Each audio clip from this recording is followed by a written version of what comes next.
Ito na yung finished product. Oh. Ang sarap. Diba? Slow cook lang siya. Ayoko siyang masyadong crispy. Sa tamang ano lang. Sarap ito. Sarap ng pagkatimpla ko. With the garlic also. Tamang luto lang sa garlic.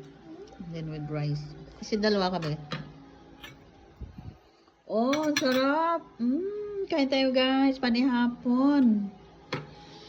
Coba na yung panihapon ni Coco. Coco야 맛있구나. 진짜 맛있어. 진짜 맛있어. 잘 먹을 거야.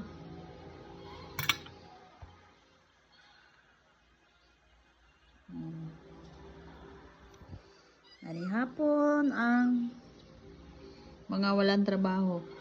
Ganon.